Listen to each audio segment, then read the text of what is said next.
Boa tarde, galera. Hugo Teixeira por aqui e hoje a gente vai falar a respeito de recozimento.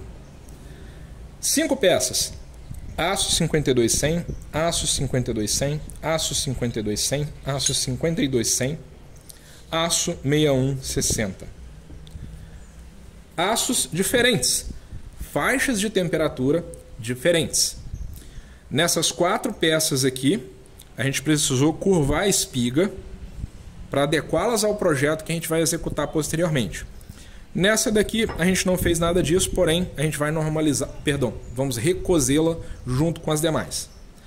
Entretanto, aço 61-60 e aço 52-100 são aços diferentes, pedem temperaturas diferentes, e eu vou ensinar para vocês como recozer aços diferentes em uma única ligação do forno. Vocês vão ligar o forno uma vez e vão fazer um recozimento em aços diferentes de forma decrescente. Muito bem, equipamento ligado, forno de temperatura controlada do Vinícius Sanches, excelente equipamento, o contato dele está na descrição para vocês adquirirem o seu ou fazerem o seu orçamento. E a gente já estabeleceu a primeira temperatura, que é 800 graus, que vai servir para a gente fazer o recozimento do aço 52-100. O aço 52-100, na verdade, pede uma temperatura entre 790 a 800 graus. A gente vai colocar em 800 cravado, que é para a gente poder dar andamento dessa maneira. O primeiro passo é trazer as peças para cá. Perfeito. As 4 primeiras peças em aço 52-100 já estão dentro do forno. Forno estabilizado a 800 graus. A gente vai deixar 2 minutos. E depois a gente vai deixar mais 12 minutos, que equivalem a 2 minutos por milímetro de aço, ok? A gente está falando de recozimento.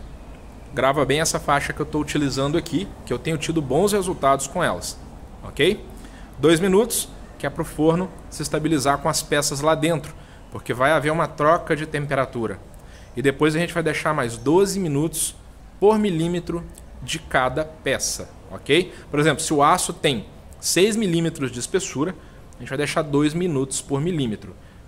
Aqui a gente vai estar colocando 4 peças dentro. Não tem problema de ser tanta peça. Muito bem. As primeiras peças já estão dentro do forno. São as peças de 52-100. As peças que pedem a faixa de temperatura mais alta para o recozimento.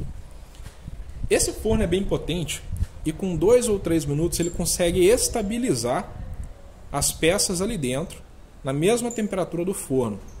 O que eu quero dizer com isso? Que eu vou conseguir fazer com que as peças atinjam a mesma temperatura do forno em 2 ou 3 minutos.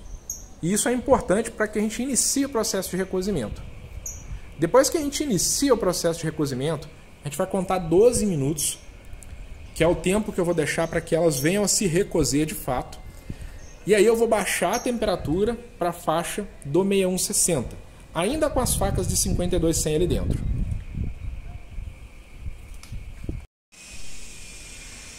Muito bem, já fazem 12 minutos que as facas de aço 52-100 estão aqui dentro. E eu já retornei a temperatura, agora com as facas ainda ali dentro, eu retornei a temperatura para 760 graus, que é a temperatura que eu vou utilizar para recozer o 61-60. Logo em seguida, eu vou colocar o 61-60 ali, deixar por 2 minutos para o aço se estabilizar na temperatura que a gente precisa. E depois eu vou contar também 12 minutos para que ele se recoza, tá? Ele vai recozer durante o período de 12 minutos. O aço 52 que está ali dentro vai permanecer ali. Não tem problema ele ficar mais esse tempo nessa temperatura decrescente não, ok? Isso é até positivo, porque a queda não vai ser tão brusca. A queda de temperatura não vai ser tão brusca. E dessa forma a gente consegue garantir o melhor resultado possível. Perfeito? 12 minutos se passaram desde que a gente colocou... 12 minutos se passaram desde que o forno se estabilizou com a faca de 61-60 ali dentro. 5 peças aqui dentro do forno, ó. Abrir e fechar rapidinho. Agora a gente vai fazer o seguinte. A gente vai retornar a temperatura do forno para algo em torno de 600 graus.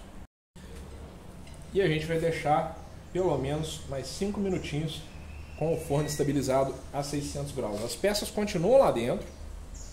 Agora a gente não vai abrir esse forno em hipótese alguma mais.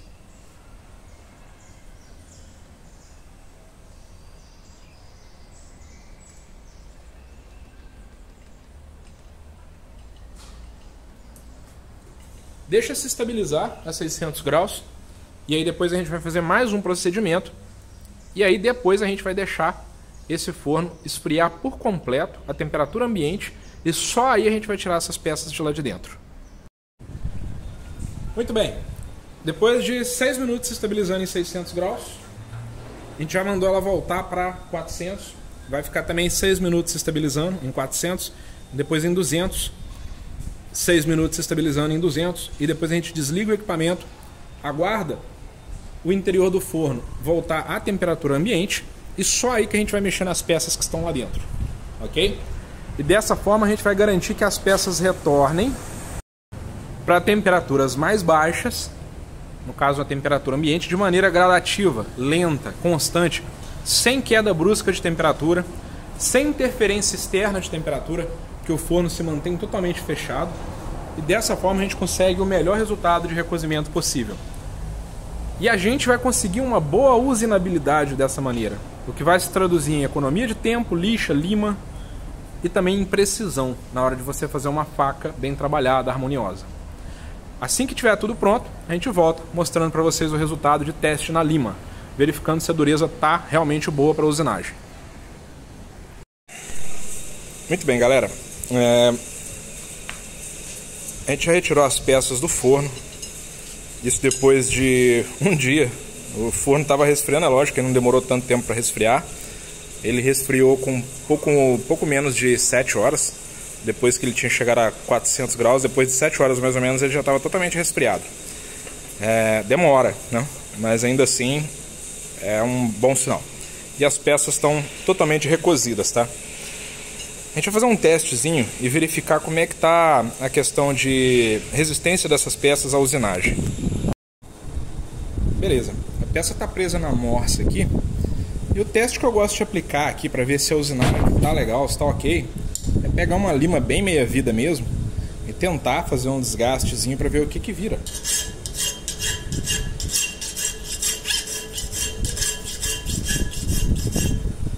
Lima ruim, tá, galera? Meia vida, mas 30% de vida. Agora vamos pegar uma lima nova e ver como que tá.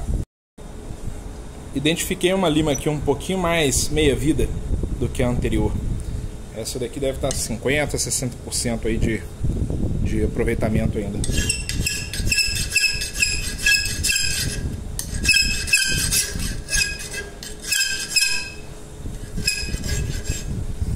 Bem, a gente consegue remover bastante material numa lima meia vida. E agora a gente vai ver numa lima 100% para ver como que tá. Essa daqui tá um pouquinho mais nova.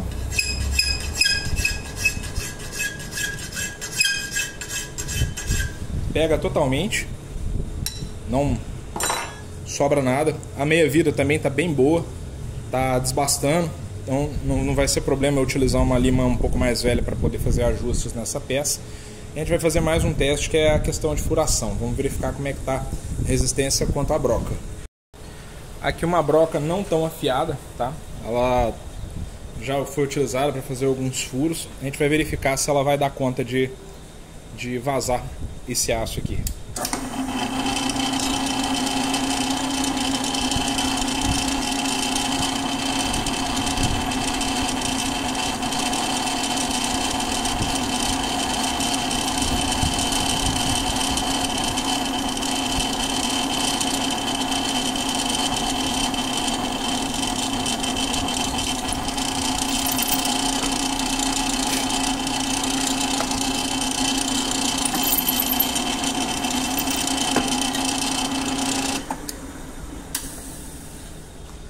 Essa broca aqui, galera, ela não tá 100%, tá? Ela não tá boa. É uma broca que, se a gente for parar para fazer a avaliação de corte dela ali, ela tá precisando ser reafiada já. Mas ainda assim, ó, usinagem sensacional, tá? Tá muito bom mesmo. gente vai remover essa pontinha, né? Claro, para poder fazer os ajustes da peça e tudo mais. Mas agora eu tenho peças aqui que eu consigo trabalhar com elas e ter uma economia muito grande de lixas e tudo mais. E eu vou dar uma outra dica para vocês aqui agora, aproveitando, que é para vocês poderem limpar essa carepa toda que fica aqui depois de você submeter a peça a um processo desse. Bem, galera, isso aqui nada mais é do que ácido muriático, tá? Aquele de limpeza. E eu deixo ele isolado no cantinho aqui, sempre protegido, porque ele é uma coisa que vai fazer com que a gente sofra alguma queimadura se a gente ficar expondo a gente aquilo, ou se a gente ficar manuseando de forma incorreta, tá?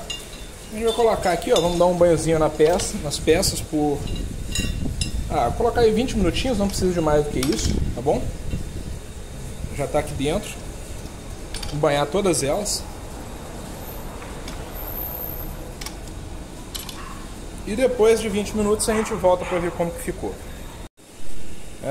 Muito bem, galera. Aqui a gente já vai tirar, tá, as peças da solução. Já está mais que suficiente. E a gente vai mergulhar elas em bicarbonato, tá? Água com bicarbonato. Elas ficaram aqui por 20 minutinhos, tá? Não cabe muita peça aqui não, porque o recipiente do bicarbonato é pequeno. Mas eu vou fazer o processo aqui, vou limpar elas todas e vou trazer para vocês verem aqui, ok? Aí vocês vão ver como é que elas ficaram. Bem, galera, vamos falar então dos aços depois que eles saem do banho de ácido. Limpinho, sem aquela carepa grossa, tá vendo? Perfeitinho, só fazer os trabalhos de marcação, de usinagem, tudo certo. Depois do banho de bicarbonato, eu recomendo fazer isso aqui, ó. Uma jateada levezinha de desengripante, tá? Principalmente quando você faz igual eu fiz hoje, várias peças, né? De uma única vez, ó. Isso aqui deixa o aço, né, bem exposto mesmo. Estou vendo aqui, tá complicado. E como deixa o aço bem exposto, é interessante você dar uma protegidazinha nele, ok? Bem, o vídeo de hoje é esse, espero ter ajudado vocês. O intuito desse canal é ajudar vocês, tá? É fazer com que vocês não tenham que passar pelas pelejas que eu passei aqui muitas vezes para poder chegar onde eu cheguei. E se eu conseguir fazer isso, por um mínimo que seja, eu cumpri minha missão aqui. Grande abraço a todos, fiquem com Deus e até o próximo vídeo.